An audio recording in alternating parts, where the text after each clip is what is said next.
आसिफ खान साहब।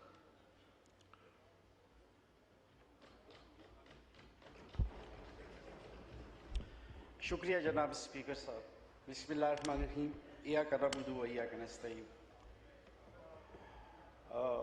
सबसे पहले स्पीकर साहब, जो 2026-2027 का जो बजट पेश किया है,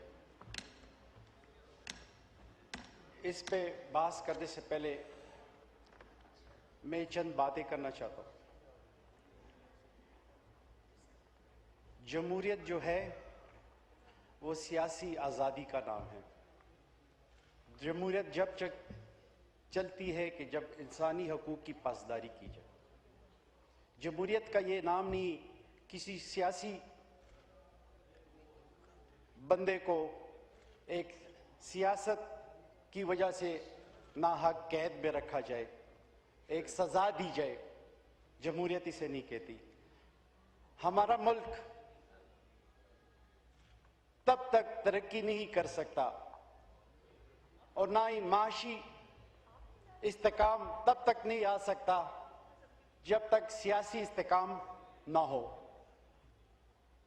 पॉलिटिकल स्टेबिलिटी ना हो, तो हमारा मुल्क आगे तरक्की नहीं कर सकता। लिहाजा मैं पुरजोर मज़म्मत करता हूं। आज हमारे लीडर इमरान खान को नाहक कैद किए हुए तकरीबन 1100 दिन हो गए। इस तरह उनकी अहलिया बुशरा बीवी को, इस तरह हमारे और असीरान शामा कुरैशी साहब को, हमारी डॉक्टर यास्मीन राशिद साहिबा को और उमर सरफराज चीमा साहब, और इस तरह हमारे और असीरान जिस तरह इंसानी हकूक की पामाली की जा रही है, इसकी मिसाल कहीं नहीं मिलती। और ये इंटरनेशनल ह्यूमन राइट्स की वायलेशन भी है, क्योंकि जेल मैनुअल के मुताबिक तमाम कैदियों को उसकी फैमिली की रिसाई और उसके इलाज मुआवजे का हक है। ये आपको तस्लीम करना पड़ेगा। ये कोई बात नहीं कि द स्पीकर साहब कह देते आओ बैठे, हम आपके साथ मुज़ाकरात करते हैं। आज सुबह ही आजम तारड़ साहब लॉ मिनिस्टर ने बोला है कि ये तो कोर्ट्स का काम है कि आप हमें बता सकते हैं कि अदलिया आजाद है कि नहीं। अगर अदलिया आजाद होता तो आज हमारे लीडर, हमारे असीरान के साथ इंसाफ किया जाता। और जिस तरह हमारा मैंडेट चोरी किया गया, उसकी गवाही आज रात को मैं बिलावल भुट्टो की प्रेस कॉन्फ्रेंस देख रहा था कि उन्होंने कहा कि हमसे जीबी का इलेक्शन चोरी किया गया है और फॉर्म 47 नहीं, डायरेक्ट 49 फॉर्म इशू किया गया है। ये मीडिया पे लाइव ऑन एयर उन्होंने बताया कि जब ये हुकूमत फंस जाती है तो मेरे गोडे की टेप पकड़ती है। जब उनकी बातें हम मान लेते हैं तो हमारा गला दबाना शुरू कर देते हैं। ये बिलावल भुट्टो साहब की, आपके लीडर की, जनाब स्पीकर साहब, ऑन एयर स्पीच थी। इससे बड़ा और क्या सबूत है कि इस मुल्क में कैसे कैसे खिलवाड़ किए जाते हैं। क्या हमारा इलेक्शन कमीशन जो इलेक्शन करवा रहा है उसकी क्या नौयत है? किसके कहने पे ये मैंडेट चोरी होता है? जी एक सेकंड मुसद्दिक मलिक साहब, ये with the rules you can not be sitting there, you are a sitting minister and visitor, please. शुक्रिया, सॉरी टू डिस्टर्ब यू। जी जनाब स्पीकर साहब, मेरी दरख्वास्त है कि परसों हमारे वजीर आला साहब की प्राइम मिनिस्टर के साथ नेशनल इकोनॉमिक काउंसिल के पर मीटिंग हुई थी, जहां पे प्राइम मिनिस्टर शहबाज शरीफ ने उनके साथ कमिट किया था कि बजट की मशावरत के लिए आपकी लीडर इमरान खान से आपकी मुलाकात करवाई जाएगी। मैं पूछ के बताऊंगा। तो लिहाजा मेरा ये सवाल है कि वो किन लोगों से पूछ के बताएंगे कि आया ये मुलाकात करनी चाहिए या नहीं करनी चाहिए। इसका मतलब ये तो डिफेक्टो प्राइम मिनिस्टर है, इनके पास कोई इख्तियार नहीं है। तो लिहाजा इस फॉर्म पे इस असेंबली में बार बार खड़े हो के ये बात नहीं करनी चाहिए कि आओ बैठे हम आपके साथ मुज़ाकरात करते हैं, हम किन लोगों के साथ मुज़ाकरात करना चाहते हैं। लिहाजा मेरी आपसे दरख्वास्त है कि हमारा लीडर को उनके डॉक्टरों की रसाई दी जाए, उनका इलाज करवाया जाए जी। बाकी अब मैं बजट की तरफ आता हूं जनाब स्पीकर साहब। अगर देखा जाए तो फाइनेंस मिनिस्टर ने बनाया बजट IMF का पेश कर दिया है।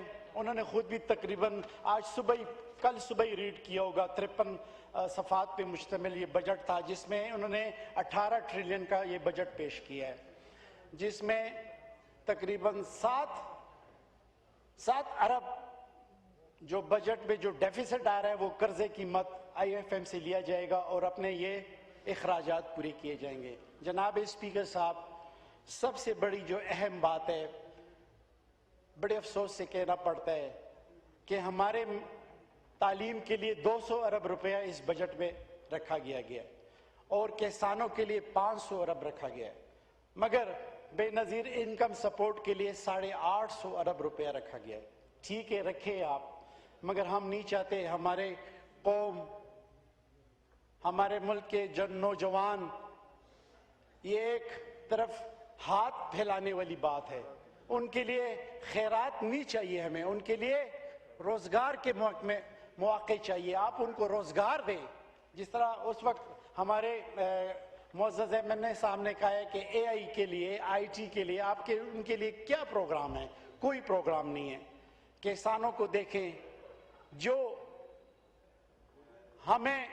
जो इन्होंने फिगर बताया कि हमारी फीकस आमदनी बढ़ गई है तकरीबन $1900, तो उसका अगर हम कंपैरिजन करें लास्ट बजट में, जब हमारे leader Imran Khan prime minister थे, उस वक्त हमारी GDP ग्रोथ 6.5 थी। अब मौजूदा जो इन्होंने पाकिस्तान जो इकोनॉमी सर्वे पे उन्होंने बताया फिगर, वो 3.2 है। तो आप देख लें कितना डिफरेंस है, क्योंकि ठीक ठाक ये मुल्क अच्छी समेत पे जा रहा था, मगर रिजीम चेंज की वजह से जितना इस मुल्क को नुकसान हुआ इसकी मिसाल कहीं नहीं मिलती, और तारीख इन लोगों को माफ नहीं करेगी जनाब स्पीकर साहब। बाकी जनाब स्पीकर साहब, जो इन 7 माह में जो इंटरनेशनल क्राइसिस का नाम हमारी हुकूमत दे रही है, जो ईरान इसराइल की जो इस मशरकी वस्ता में जो क्राइसिस जारी है, जो इन्होंने पेट्रोलियम की मद में तकरीबन लेवी टैक्स लगाया। हमारी हुकूमत में उस वक्त 30 रुपए थे लेवी टैक्स, जिस पे इन लोगों ने शोर वगैरह करते थे, मगर अभी वही लेवी टैक्स 110 रुपए तक इन्होंने लगाया। जिसके अलावा अगर हम कस्टम ड्यूटी वगैरह ऐड करें, सेस ऐड करें, FED अगर हम ऐड करें, तो तकरीबन फी लीटर 180 रुपए ये गरीब आवाम से कलेक्शन की जाती है। तकरीबन इन 9 माह में ये 35 अरब रुपए कहाँ लगाया गया, ये हमें बताया जाए। बाकी जो IPPs के साथ महंगे मुआहदे हुए हैं, जिन लोगों ने कंपनियां बनाई हैं, जिन लोगों ने किक बैक्स लिए हैं, वो भी हमें बताया जाए। और जो कैपेसिटी चार्जेस तकरीबन 35 अरब, चाहे हम यूज करें बिजली या ना करें, हमें देना पड़ता है। सेम इसी तरह LNG के जो महंगे मुआहदे किए गए हैं, उस पर भी कैपेसिटी चार्जेस गरीब आवाम से वसूल किया जाए, उसके बारे में भी हमें बताया जाए। और जो अभी रिसेंटली जो मेरे सूबे में बिजली गैस का इतना बड़ा बहरान था, मेरा सूबा गैस पैदा करता है। आर्टिकल 158 के तहत मेरा हक है, मैं अपनी जरूरत पूरी करने के बाद और सूबों को गैस दूं, मगर फेडरल की गलत पॉलिसी की वजह से मेरे सूबे में खैबर पुख्तनख्वा में बिलशमूर, चूंकि मेरे प्रॉपर पेशावर से मेरा ताल्लुक है, तो मेरे पेशावर में लोगों को सख्त गैस का बहरान था। हमारे CNG स्टेशन बाकी सूबों में चल रहे थे पंजाब में, मेरे सूबे में CNG स्टेशन बंद कर दिए थे, क्योंकि इनकी पॉलिसी ये थी कि मेरे सूबे जी, में wind up सस्ती करें। गैस पैदा हो रही है, उसको यूटिलाइज नहीं करना, उनकी प्रोडक्शन कम करना और हमारे सूबों को महंगी एलएनजी पे स्विच करने के मुआहदे थे, क्योंकि इनमें कतर से एलएनजी के जो महंगे मुआहदे किए थे उनमें इन्होंने ज्यादा किकबैक्स ली थी।